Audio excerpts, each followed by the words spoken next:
Welcome, everybody. Thank you for joining us for Worth It. I am your host, LaQuanda McCoullum, and we have a fantastic show for you today. You know why? Because this month is July and it's my birthday month. I said it's my birthday month, and I have some dynamic ladies with me all month long. They're so dynamic, I had to bring them in for 2 episodes each.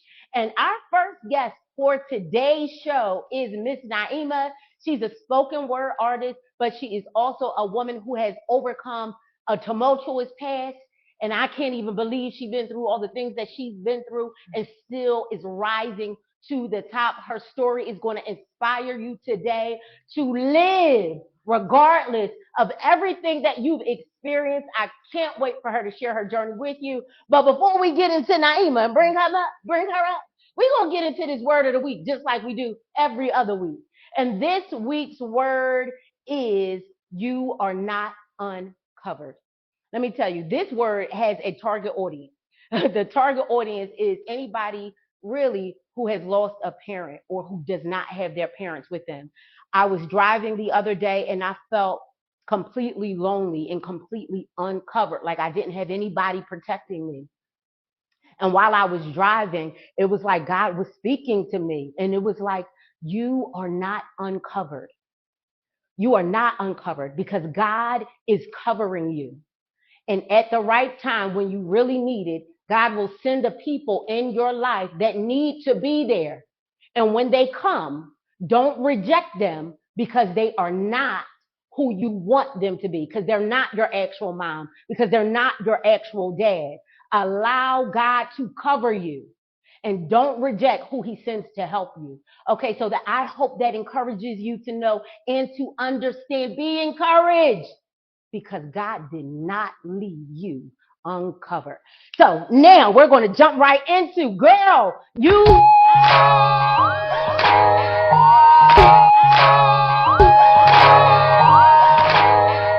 Okay, so on this week's Girl You Did That is Jolene.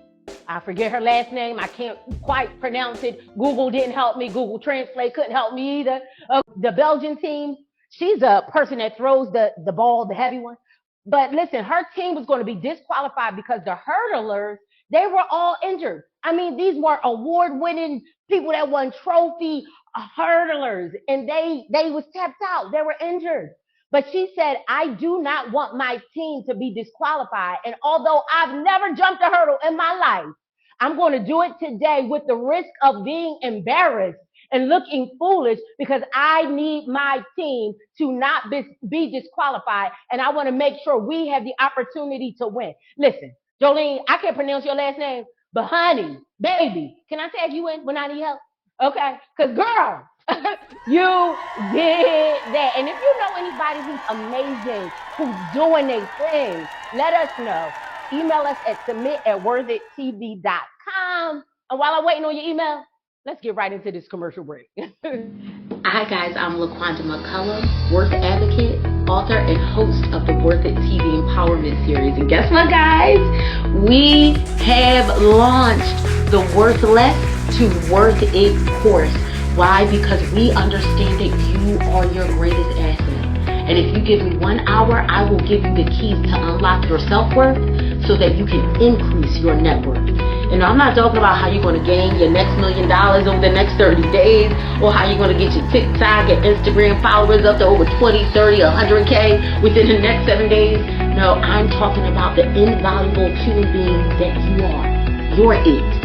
You're worth it. Your dreams are worth it. Your goals are worth it. Your aspirations are worth it. And once you rediscover your worth, you yourself will get up and go get every single last thing that you deserve, and you will never settle for less because you will understand that you are worth it. So I invite you, I encourage you, I implore you to take the Worthless to Worth It course because you're worth it. Welcome back, welcome back, welcome back. And again, we have Naima joining us. And before she comes up, she's going to jump right into one of her very own spoken word pieces. Have you ever felt like you couldn't go on? Like everything in your life was going completely wrong, but you deal with it every day and try to remain strong, just praying you'll find where you actually belong.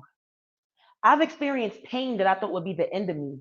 On the suicide hotline, telling them I need help because my daughter needs me. Feeling like I couldn't take another day of disappointing her and God. Getting knocked down every time I tried to stand up, making me not want to try. I've experienced the beauty in people that turned ugly once they saw that they couldn't control me. But they put so much effort into trying to get back their hold on me, showing me just enough love to keep me addicted, while anxiety and depression kept my mind conflicted. I remember being left outside for hours because my so called friend wouldn't give me a key, or climbing through a broken glass window just to get some form of heat, telling myself it's no big deal as I watch my knees bleed, scratching from the bed bug bites that infested the house that was supposed to shelter me. I remember begging a narcissistic perk addict to love me and stay, just for him to abuse me and leave me for another girl anyway. I remember my rock bottom so clear that I pray I never forget. I'm just thankful that I survived because I honestly have no regrets. The things that I went through were meant to build me into the person that I'm meant to be. So I'm extremely thankful for those who could have helped but chose to hurt me. They made me face myself and confront the things that I didn't want to see, and told me that as long as I have God, I have everything that I need. I had been raped. I had been abused. I had been left for dead. I had been on a brink of losing my sanity, but God saved me from my kid. I had been discarded and rejected so much that I didn't want to live, but God knew He put something inside of me that I needed to give. There is nothing that you go through that you can't get through. Don't allow another person to take your power. All you need is God and you. No, I don't know your story, but I can guarantee you had the strength to survive. And once you make your mind up to choose you, baby, you're going to thrive. I know it's easier to blame God than to realize that He's been waiting on you. I know He wants to help, but you have to clear the way for Him to get through. The fact that you're still here is proof that He has never left you. So it's time to learn who you really are and discover all the things that make you special. Naima, that poem, you almost had me in tears.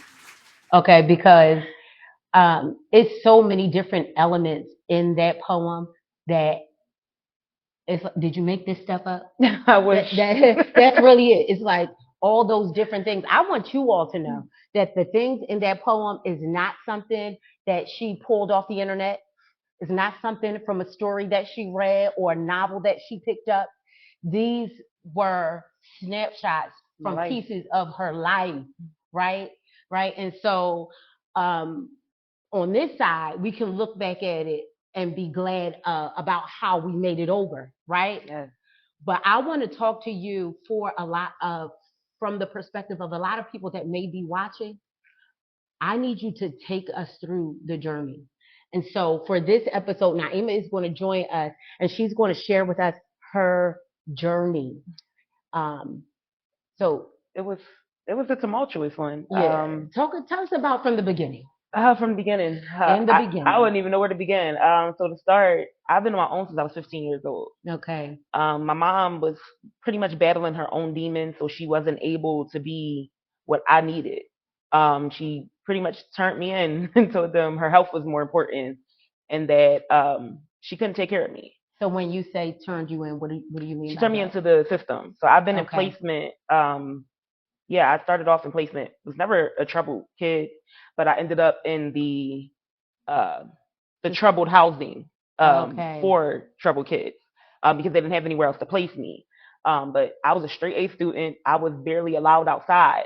So I was sheltered. I was highly sheltered. So going into this placement, it was just like, it was a culture shock for me. It was a life shock for me. It was just like, I want my mom, you know? Yeah. But unfortunately, my mama never came. So I had to figure it out for myself. I have to stop right there because number one, we can have a show on that in its entirety because you went from a fine household. Yeah. You were a straight A student. You had your mom. Was your dad around? No. But your mom was a loving mom. Was she a loving mom or? My mom has always been battling her own demons. She's always been battling her own. Okay. So she's always tried to love us the way in her way, in her own way. It wasn't necessarily what we may have needed, but I know my mom loves me. She just wasn't shown that love to show it to us. Okay. You know, so it was really hard growing up. All I wanted and all I tried to do was live for my mom's approval, or just to get her to notice, like, hey, you know, Yeah. I'm here. I'm not a bad I'm getting all person. A's. Yeah, like, you Right. know, like I'm coming home. I'm coming home, I'm cooking, I'm cleaning, I'm doing everything to make your life easier, just so you can, you know, acknowledge me, love me a little bit, and validate me a little bit. So, unfortunately, that never happened because, you know, she was going through her own thing, and then she unfortunately had a stroke really young, probably like 36, 37 years old. Mm-hmm. And that changed her entire life. And it was Mhm. like, it was no longer about getting validation or that acceptance from my mom. That was about my mom living or dying. Yeah. So I decided that I no longer needed that. I just needed to be me, you know? So I stopped living for her approval. And that's when things changed for me. But being in placement taught me that I didn't need anybody else. I had never really gotten into fights, but I had to fight there, you know, because, you know, girls are troubled. So they find things to hate you for, you know, and unfortunately today it's still the same way at my old age of 30. So But 30. yes. Okay. So it's like you're in placement. Yes, Right? yes. Okay. You know, people find things to hate you about. So tell us about the transition from being at home Mm-hmm. to being in placement at 15. So What switch happened for at you? home, honestly, my mom was a single mom of 3 kids. Okay. So we never had much. I grew up with probably about 2 outfits and like 3 pairs of panties. That's why everybody calls me this like diva now, but that's because I didn't have it when I was younger. So now, anytime I can buy myself something, oh, I show out. But And show out. yeah, You hear me? Go ahead. yes, But yeah. but that's how it was. But yeah, I grew up, you know, pretty much kind of mothering my 2 older brothers, cooking and cleaning and taking care of the household to make sure that my mom didn't have to do as much because she was working constantly to make sure that we were okay and trying to make and eat meat. So coming from trying to be the mom of the household to being at first homeless and then in placement, it was something that I had to adjust to because it was like I always had somebody to take care of, and me and my brothers kind of looked out for each other. But now it's just me. I don't have anybody to take care of but myself now. So when I was 15, my mom kicked me out, and I went to my dad. I found my dad, and I went to his house, and my dad was not receptive to me. He actually made me live on his front porch in a couch on his front porch. He had a bedroom upstairs, but he was renting it out. So the money was more important to him than my safety. And he would have like poker games into the wee hours of the night, knowing I had school in the morning. So I found my own way to survive while I was living with my dad. We're always having new experiences. But the reason why I wanted to have you on the show, especially during this time, is because number one, is some things that we don't talk about in church that we need to be talking about in church because everybody is experiencing all kind of things and everybody in all walks of life and some areas and your placement center. They may not go to church, but that don't mean they don't need God. Yeah. So we're gonna hit it all. You hear me? Honestly, in placement, they took me to church. Really? They took me to church. I was actually baptized while I was in placement. Shout out to Miss Vanessa. Miss Vanessa, and Hey Vanessa. Yes, I'm still Facebook friends with her to this day because she became like a mom to me. She took me to church most Sundays, and she kept God in the placement. Even though the girls might not have been listening, even me at that time, I probably wasn't listening, but it was still planted. You know, because when I got older and I start thinking back, you know, they say hindsight is 2020. Right. So when I start thinking back on Miss Vanessa, it's like so many things came to fruition that Miss Vanessa was already talking to me about or trying to help me to understand. And it's like, I see what she was talking about now, you know? So that gave me chills. Yeah. That gave me chills because, and we're going to go on trying to fast track through your life because y'all know this show is only 30 minutes. Yeah, it's a lot. Right, and there's a lot to take in. But that gave me chills because the reason why is because a lot of times what I found out is we say what God won't do. God would never do this or that. God does whatever he feels like doing. He's sovereign. He's the sovereign God. And God would allow her to, even though you were going to have that experience, be able to plant a seed. The good thing is that different between you and some other people is that you are blessed to be good soil. I don't know. I'm about to cry from that, but no, seriously, because it's quite a few girls that I was in placement with who had the same as Vanessa, but the word didn't stick in them. But he allowed you to be good soil, and you took the lessons that she taught you, and you were able to use them, and that alone is a blessing. This is why I don't take anything about my life for granted. I am a woman who experienced 2 different abusive relationships. Okay, and we're going to get there. Yeah. Okay. So So after placement, yeah. and So take us on the so journey. after placement, my life has kind of been always a search for love, a search for acceptance, a search for where I belong. Because I never felt like I fit in at home. I was the shortest. Like my mom is almost 6 foot. My brothers are tall. I was the shortest, and I was the only fat one. So it was like growing up, I always felt out of place. Like I never felt like I belonged at home. I never felt like I belonged in school. I just never fit in, and it was like I kept trying to become what people wanted me to be just to have somebody. Just to be able to say, oh, that's my friend, or oh, that person, I'm with that, I'm rocking with that person. And it took me a long time to realize that I'm doing the most to try to fit in when I wasn't meant to fit in. God made me to stand out. He made me to be different. And realizing that and realizing in my power, it was like things started to change for me. But in placement is kind of where it started. Because I got into my first fight and it was like, oh crap, I can fight. I didn't know beforehand because I mean I was at home fighting my brothers, but I never actually got into an altercation with women. That wasn't me. I've always been a lover. Okay. So when you're forced to defend yourself and you learn like, oh, okay, I can, you feel a little more empowered than it is because it's like, all right, they're not gonna be in here just beating on me now. Right. So Naima said, y'all can catch me. Y'all can catch me no more. No, I'm gonna pray for you now. Okay. But before, yes. Won't he do it? Won't he do it? Before, y'all could have definitely scored these hands. But no, now I got too much to lose, way too much to lose. I'm a poet, a motivational speaker. I'm a single mom. I'm a radio co-host. I'm a notary. I do way too much. I got too much to lose. You will not fight me. Okay, you won't fight her, but she won't fight me either over this commercial break. Nope. Because we about to go to one. Okay, and we'll be right back after that to finish talking with Naima. I used to think that doing the right thing meant following the law, falling in line. Turns out, laws only protect certain people, especially when black women's lives are at stake. I was told to stand down in Kuwait, that it wasn't my country, but this country is mine. So I won't.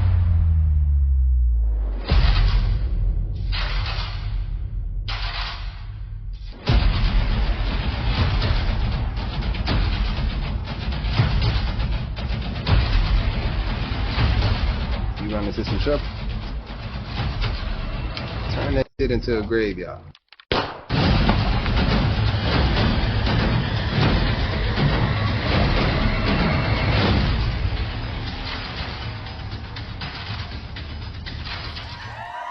Back on the scene, crispy and clean. You can try. Don't know why, because you can. We're back though. The poet rubbing off. The poet rubbing off. All of a sudden, I got bars. But Naima, I want to go back to something that you said in your poem. You talked about having to climb through windows. With scrapes, and you did show me that you still have the scrapes on you. Yeah, unfortunately. She still got, I don't know if y'all can see Yeah, my poetry is real life.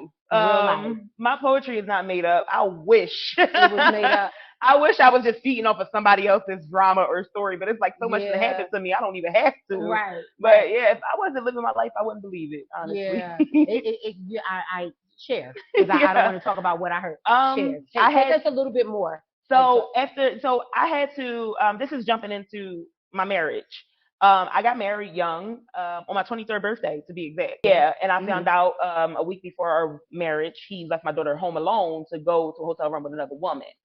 And the way I found out, y'all, real quick funny story. My brother had came into town. Which is not really a funny story. It's really not funny, but it's funny. It's funny now. But my brother, we were living in New Mexico. My brother had came into town. Wait a minute now. So was the placement center in New Mexico? No. So the placement was in Philly. The placement center was right there on Church in Frankfurt.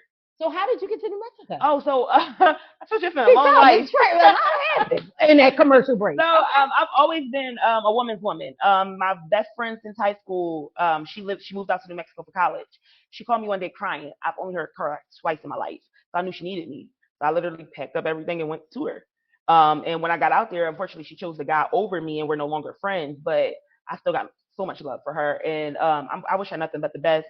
But me and him ended up staying out there. But anyway, so you're in New Mexico. I went out to New Mexico, and her guy came at me thinking I was the friend to, tell her, and she completely just flipped the script on me, told me it was a lie. She didn't want nothing to do with me, and little old hurt me. I started calling her every name but a child of God. BC. Yes, before Christ. And because of that, yeah, we just kind of completely fell. My daughter is named after her. That's how deep our friendship was. Wow. Yes, but I have not talked to her since then.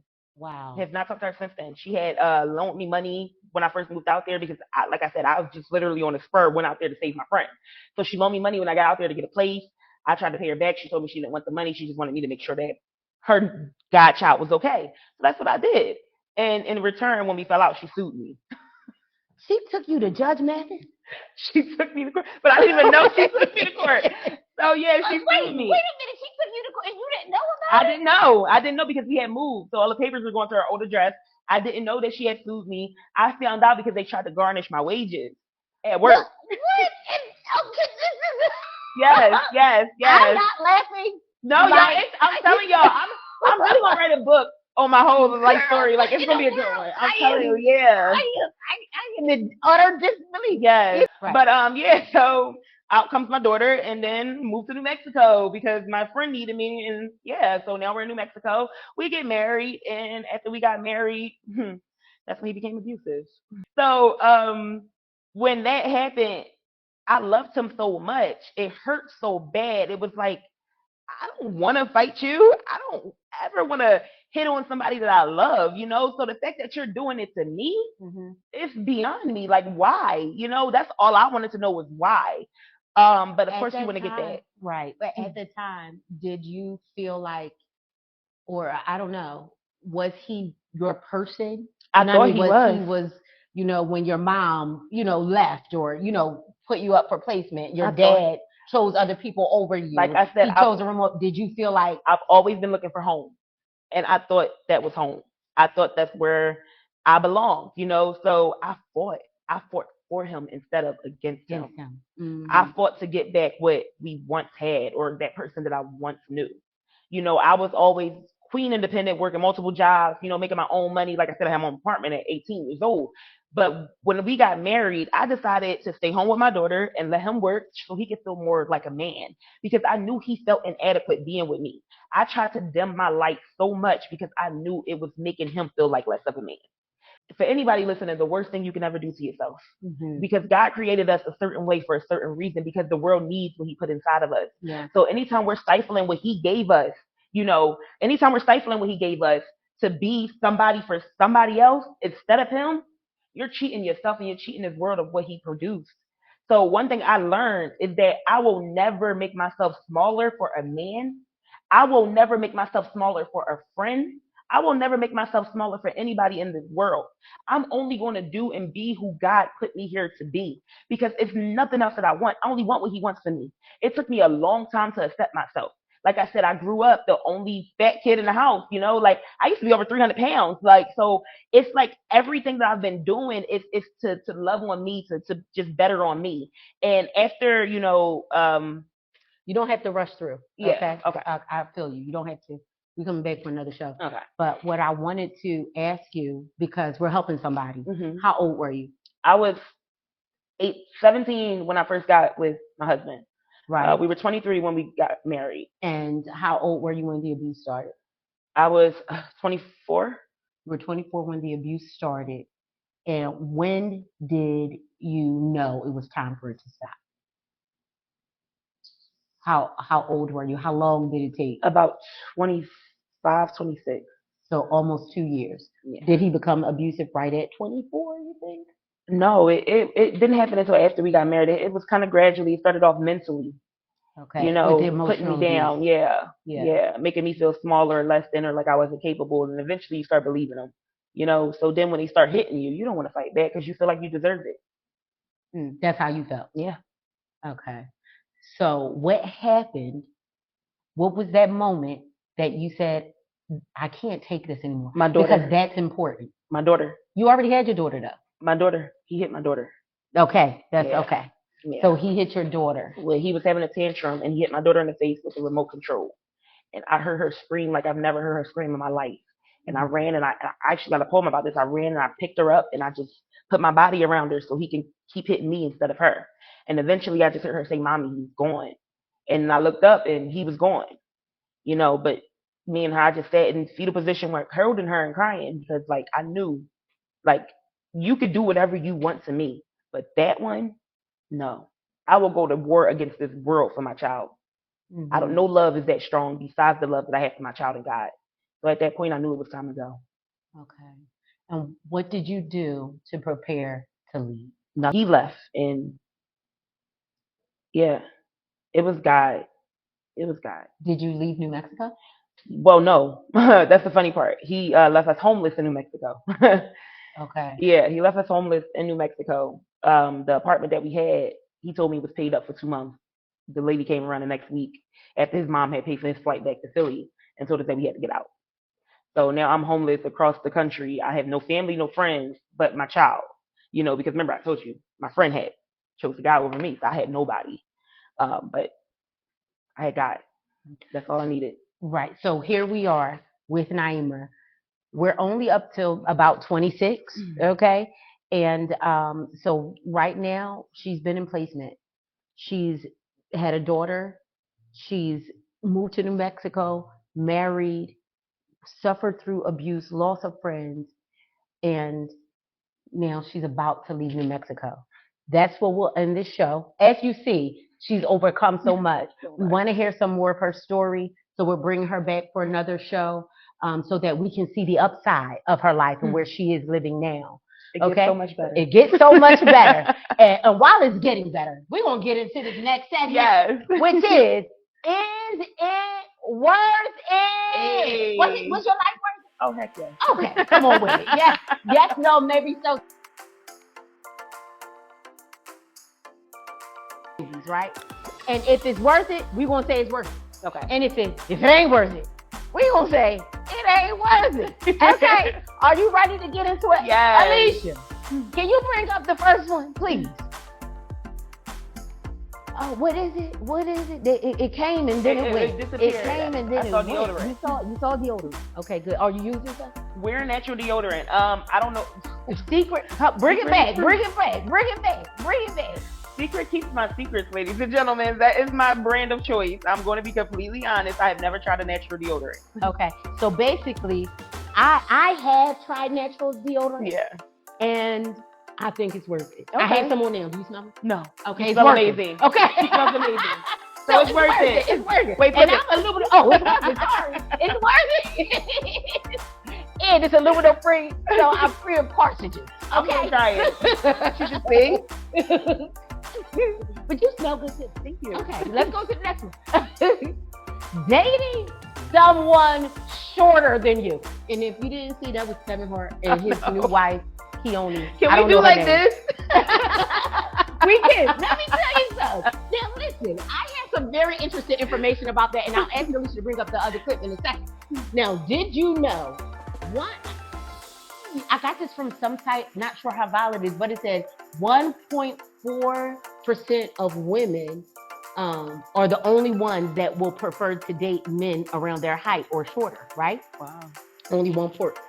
Now, the thing is, only 14% of men grow beyond 6 feet. So, ladies, you could be missing out on the love of your life because he is the same height as you. I was one of them. Okay, I was one. But here because we have some happy same height couples. I know. Look at John Legend and his wife.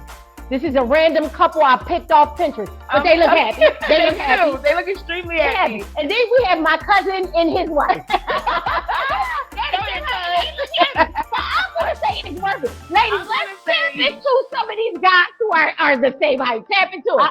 I've only dated tall guys. I've only liked tall guys, but because I feel like some of them short guys got that little man complex, you know? Oh, don't do that. Don't do that to them. No, They're I amazing. love y'all. I love y'all. But if you secure in who you are, then you worth it. But if you're not, baby, I'm sorry. I'm here. Well, thank you so much for joining us, and thanks all for tuning in with us on today.